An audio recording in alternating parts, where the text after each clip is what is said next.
नमस्कार दोस्तों, मैं तुफैल सिद्दीकी और मेरे साथ हैं उदयराज सिंह गहलोत साहब। आप सेवानिवृत्त भाषा अध्यापक हैं और आज हम बातचीत करेंगे उदय जी की प्रकाशित पुस्तक जो कि काव्य संग्रह है मुगलों की बुनियाद। उदय जी आपकी पुस्तक जो है सन 2015 में इसका प्रथम संस्करण प्रकाशित हुआ था जी। और पहली कविता जो है आपने 1970 के आसपास कही थी जी। जिसकी पंक्तियां थी, कांधे पे शस्त्र धारे तमकते मुखवारे, चले हैं चले हैं चले हैं जंग को। उसके बाद ये सिलसिला चल पड़ा और 2015 में एक पुस्तक के रूप में ये लोगों के सामने आया, पाठकों के सामने आया। जी। इस पुस्तक के प्रकाशन के लिए लोगों में, बुद्धिजीवी वर्ग में आपकी बहुत प्रशंसा हुई, बहुत सम्मान मिला। और इसी के साथ मैं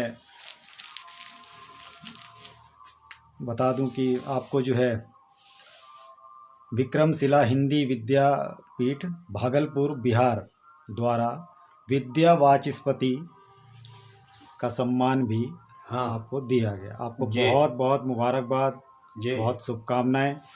थोड़ा सा आप हमें बताइए कि मुगलों की बुनियाद इस काव्य संग्रह का कैसे आपको विचार आया और कैसे, कितनी मेहनत आपने की, कितना समय इस संग्रह के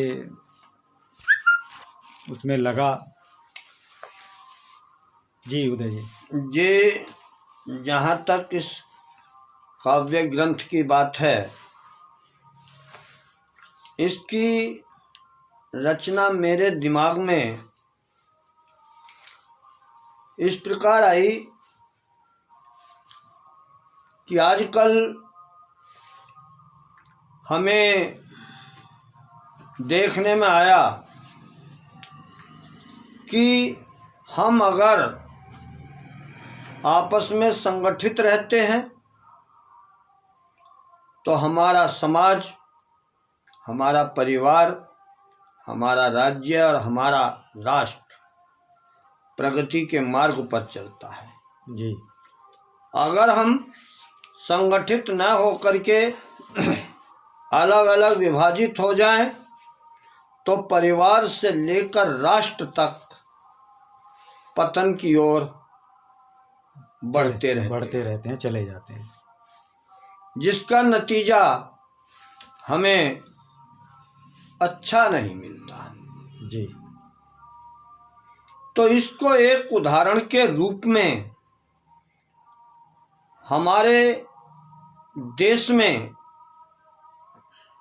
अपनी अपनी ढपली, अपना अपना राग गाने का नतीजा क्या हुआ, मैं समझता हूँ कि मुगल काल से बेहतर जो उदाहरण है वो नहीं मिलता है, उससे बेहतर नहीं मिलता है।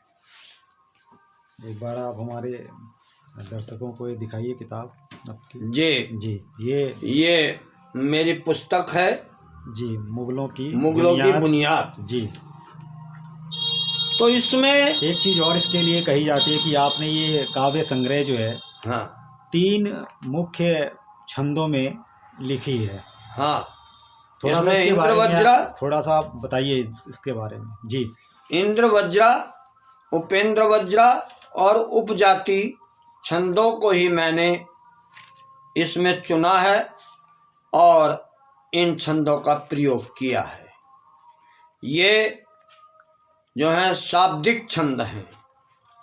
मूल रूप से ये संस्कृत भाषा के छंद हैं और जहाँ तक की बात है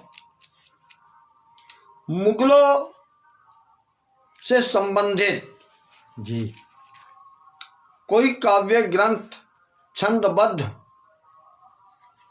जिसमें किसी काल का क्रमबद्ध वर्णन हो, जी ऐसा ग्रंथ हिंदी साहित्य में नहीं है। इस दृष्टि को रखते हुए मैंने यह काव्य ग्रंथ वास्को डी गामा की भारत यात्रा से लेकर हुमायूं की मृत्यु तक लिखा, जी जो कि छंदबद्ध काव्य ग्रंथ है। लगभग 300 पृष्ठों का यह काव्य ग्रंथ है। यदि इसके संदेश की बात की जाए संक्षेप में, तो क्या मुख्य इसका जो संदेश था आपके काव्य संग्रह का, देखिए, जो आपने पाठकों को देने का प्रयास किया? इसमें संदेश मूल रूप से यह है कि जिस समय हमारे देश में मुगल आए, जी उस समय हमारा देश सोने की चिड़िया था। जी हमारे देश में समस्त सुविधाएं मौजूद थी। जी यह देश दूसरे देशवासियों को आकर्षित करता था। इसकी आर्थिकता को देख करके लोग यहाँ आए, उन्होंने यहाँ व्यापार किया, धनार्जन किया। इससे उनकी भाषा और संस्कृति का लोगों ने स्वीकार भी किया, उसको स्वीकार किया, और यहाँ से वो यहाँ की भाषा संस्कृति को भी ले गए। विदेशों में भी आदान प्रदान हुआ। अब वास्को डी गामा की बात देखिए, जिस उद्देश्य से मैंने लिखा, जी विदेशी आए क्यों? क्योंकि जिस समय वास्को डी गामा भारत आया, उस समय पुर्तगाल में राजा जैमोरिन का शासन था। चारों तरफ उसके रास्ते बंद थे, आर्थिक स्थिति कमजोर थी। पड़ोसी राज्यों ने उसे भारत में आने या अन्य देशों में जाकर व्यापार करने का एक तरह सा प्रतिबंध लगा रखा था। वो दुस्साहसी था, बुद्धिजीवी था। राजा जैमोरिन का एक लड़का था जिसका नाम हेनरी था। वो इंजीनियर दिमाग का था। उसने जलयान को सुधारा और एक जहाजी बेड़े के साथ उसने दक्षिण अफ्रीका का चक्कर काटते हुए भारत में पदार्पण किया। अब वास्को डी गामा पहले जो था एक सेनानी था, जिसके कारण दुस्साहसी होना स्वाभाविक था। भारत आया, वहां की स्थिति को देखा, वहां व्यापार के लायक देखा, राजा को सूचना दी और व्यापार किया। वास्को डी गामा भारत में 3 बार आया था, जबकि कुछ किताबों में हमें वास्को डी गामा की भारत यात्रा 2 बार ही पढ़ने को मिलती है। मूल रूप से यह 3 बार आया था, और तीसरी बार जब आया तब उसकी मृत्यु हो गई थी, जिसकी समाधि भी भारत में ही है। वास्को डी गामा जहाँ स्थान है वहाँ उसकी समाधि है। तो कहने का तात्पर्य यह है कि हिम्मते मर्दा मर्दाए खुदा। जी, मदद खुदा। तो इस तरह से कुल मिलाकर आदमी अगर कुछ करने की ठान ले जी, तो वो कर जाता है और कामयाबी को प्राप्त कर लेता है। इसमें एक जगह आपने हिम्मत नहीं हारनी चाहिए। शेर शाह सूरी द्वारा कराए कुछ कामों हाँ, शेर शाह सूरी, कुछ बखान किया है आपने। हाँ जी, शेर शाह सूरी को अगर कहा जाए, मैं ही नहीं, शेर शाह का भारतीय इतिहासकार, उस पर भी आपने एक अध्याय लिखा है। हाँ, क्योंकि हुमायूं को लिखेंगे तो हुमायूं शेर शाह सूरी के बिना अधूरा है। जी, शेर शाह सूरी असलियत में भारतीय और पाश्चात्य इतिहासकारों की दृष्टि में मुगल काल का जी, सर्वश्रेष्ठ शासक रहा है। यह कम समय रहा और इसने बहुत सुधार किए। इसने सेना में भी सुधार किया, इसने सड़कों का निर्माण किया, जी, जी, जी, इसने डाक व्यवस्था में सुधार किया, इसने प्रशासन में सुधार किया।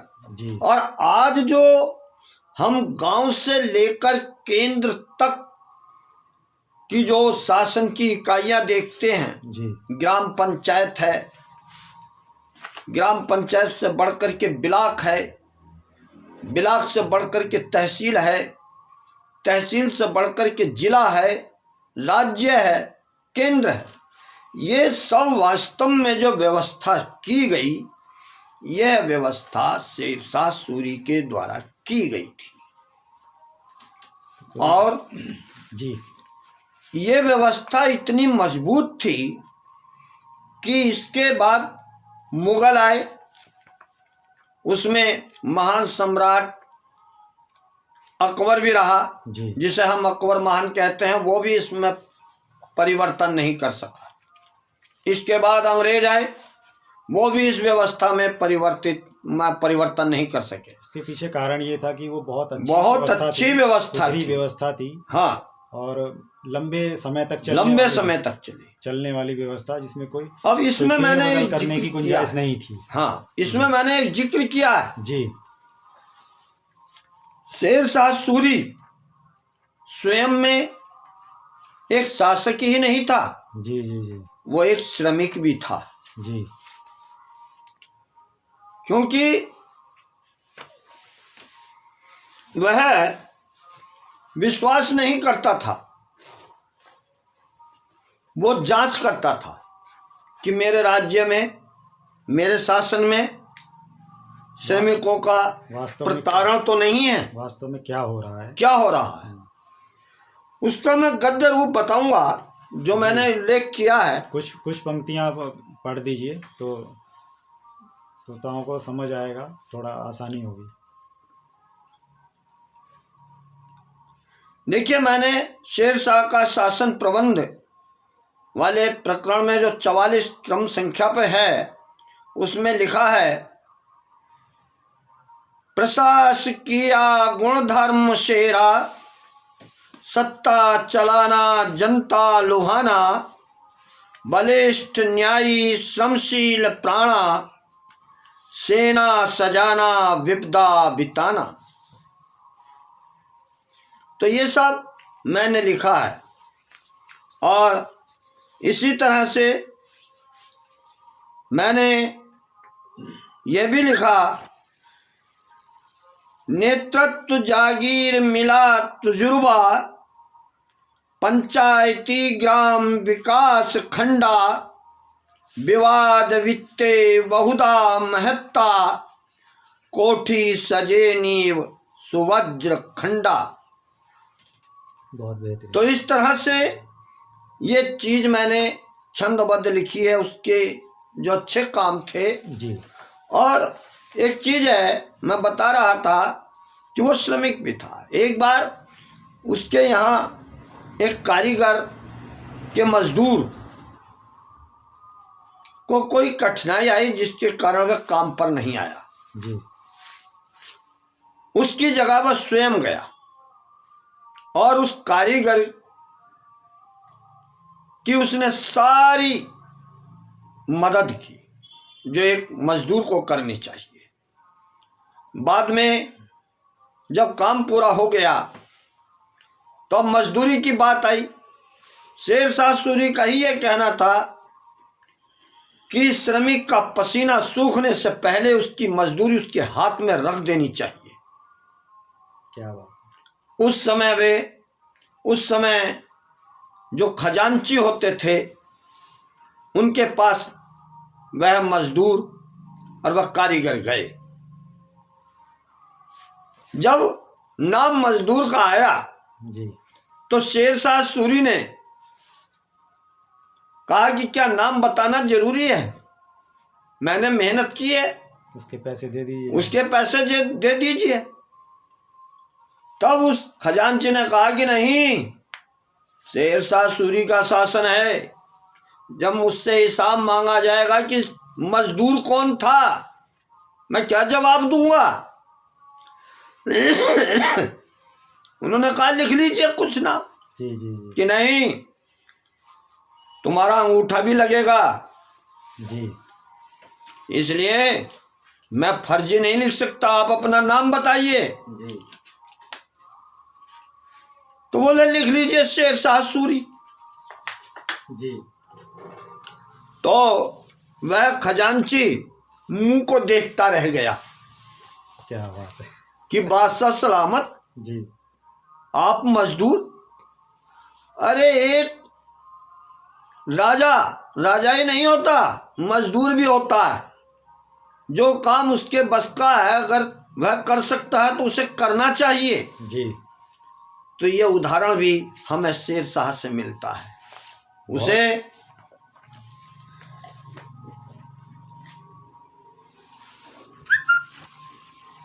उसे नहीं भूलना चाहिए। शेरशाह सूरी ने उस खजांची को, उस कारीगर को उसकी निष्ठा, उसकी वफादारी को धन्यवाद दिया, इनाम भी दिया। तो अब हम कब तक उम्मीद करें कि अगली पुस्तक जो है, अगला संग्रह आपका? अगले संग्रह के लिए हम लगे हुए हैं, प्रयास अब जारी है। प्रयास जारी है। लगभग पूरा काव्य संग्रह हो गया है, मतलब काव्य ग्रंथ। जी। इसमें मैं अकबर के ऊपर लिख रहा हूँ। अकबर के ऊपर जहाँ तक मैं जानता हूँ, अभी हिंदी साहित्य में अकबर को महान तो कहते हैं, कोई छंदबद्ध काव्य ग्रंथ अभी तक नहीं है। तो इस महान शासक के ऊपर मैं काव्य ग्रंथ लिख रहा हूँ, जिसमें मैंने लगभग कार्य तो पूरा कर लिया है। उसके 9 रत्नों का जिक्र बकाया है, उसे लिख। चलिए, हम उम्मीद करेंगे कि जल्दी वो ये हाँ, संग्रह जल्दी भी आपका वो पूर्ण हो और पूर्ण हो जाए। लोगों तक पहुंचे। बहुत शुभकामनाएं, बहुत धन्यवाद। हाँ। जी सिंह साहब।